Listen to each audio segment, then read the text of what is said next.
Sejarah nggak cuma tentang kejadian masa lampau, tapi juga teknologi dan perlengkapan yang dipakai saat itu. Salah satunya adalah senjata-senjata unik dan mematikan yang nggak boleh dilupakan. So, inilah beberapa senjata kuno paling mematikan di zamannya. Selamat datang di channel terbaik dan berikut 7 senjata paling mematikan di zaman dulu. The Warwolf. Abad pertengahan tuh masa peralihan yang seru dari abad kuno ke zaman modern. Di masa ini, ada banyak senjata ikonik sepanjang sejarah. Salah satunya The Warwolf. Ini senjata pelontar terbesar dan terkuat yang pernah dibuat. Dibangun di Skotlandia abad ke-13. Katapel tempur ini bisa nembakin batu seberat 135 kg dengan jarak sampai 200 meter. Tingginya diperkirakan 90-120 meter dengan waktu pembuatan sekitar 3 bulan. Sulit dipercaya ya, bahkan mereka juga punya cara pemakaian yang beda, yaitu pakai bangkai buat nyerang pos penjaga di atasnya. Tahu nggak buat apa? Konsepnya kayak gas beracun. Virus dan bakteri otomatis nyebar cepat, tapi lawannya nggak sadar dengan efek sampingnya.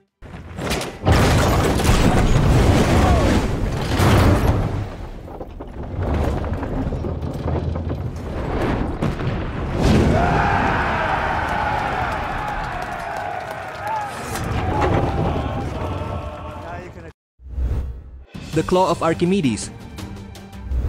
Benteng adalah benteng pertahanan utama dalam perang buat nahan serangan musuh. Tapi, nggak ada yang lebih gila daripada The Claw of Archimedes. Inovasi buat pertahanan kota Sirakusa. Senjata ini mekanisme pengangkut dengan kail penjerat buat nangkap kapal musuh yang deketin benteng. Waktu kaitan tajam itu nyangkut di kapal, tugasnya belum selesai. Mereka angkat kapal setinggi mungkin terus dilepas buat bikin bantingan keras. Dijamin nggak ada kapal yang tahan. Langsung hancur berkeping-keping. Pasukan Romawi pun harus mundur dan jaga jarak dari alat ini. Jadi, inovasi ini cukup sukses membentengi kota dan rakyatnya sebelum akhirnya terlena karena terlalu percaya diri.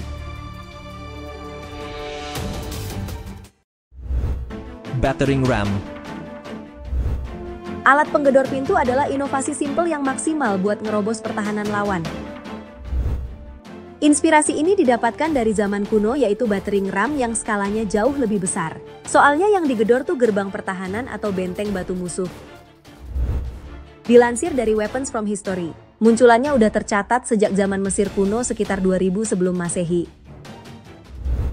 Dengan sebongkah kayu dan dioperasikan oleh beberapa prajurit, kayak yang dipakai polisi.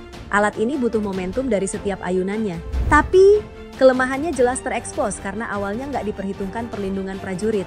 Sehingga model ini disempurnakan di abad pertengahan buat halau serangan panah sampai pelontar api.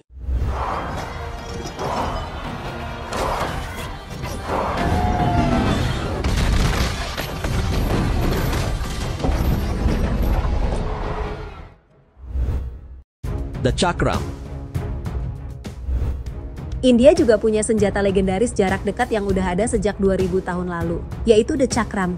Piringan tajam buat serangan jarak pendek dan bisa dilempar buat target jauh.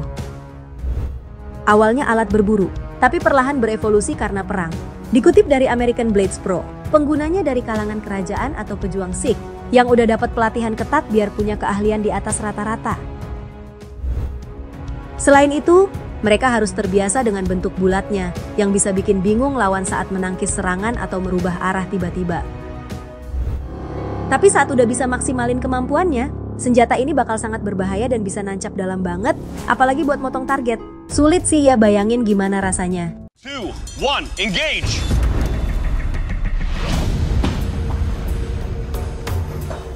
That's cool. Flamber's. Abad pertengahan juga masa orang-orang terus eksplorasi dan maksimalin temuan yang bisa mendatangkan kesuksesan. Kayak pedang Flanders yang bentuknya bergelombang kayak keris.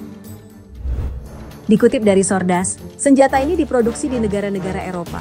Salah satunya Jerman. Mereka pakai senjata ini buat pecahin formasi tombak yang diandalkan pasukan Swiss. Tapi, rata-rata sekarang dipakai di paret aja. Karena soal kemampuan, tebasannya nggak beda jauh sama pedang biasa. Paling berguna saat adu pedang yang efeknya beda karena bentuk gelombangnya. Jadi, tipe kayak gini lebih dipandang estetika belaka dan kurang efektif buat perang karena pembuatannya jauh lebih susah.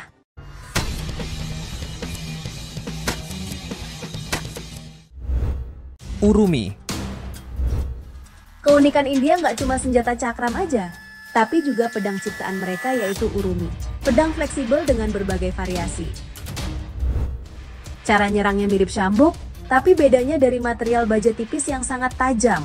Serangan kayak gini nggak bisa ditebak lawan dan bakal membabi buta sesuai gerakan penggunanya.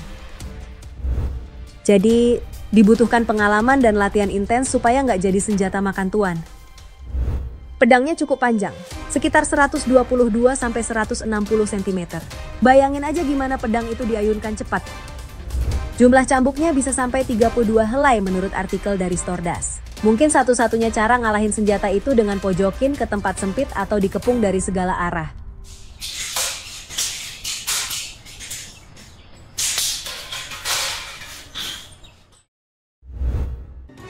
Kepingga. Melempar pisau atau senjata tajam lainnya nggak semudah di film. Tapi, suku Azande di Afrika punya cara buat pastiin lemparannya tepat sasaran, yaitu dengan kapinga. Bentuknya abstrak, tapi bagian utamanya 3 mata pisau. Bentuk bercabang itu sengaja buat berbagai sisi.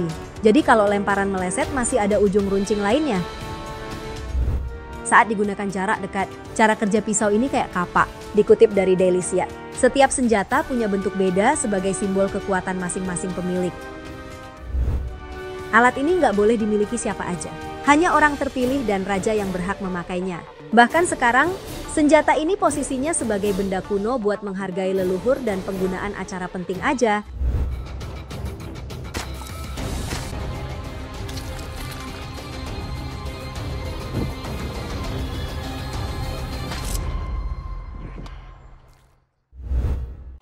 Nah, itu dia senjata paling mematikan di zaman dulu. Terima kasih sudah menonton dan sampai jumpa lagi.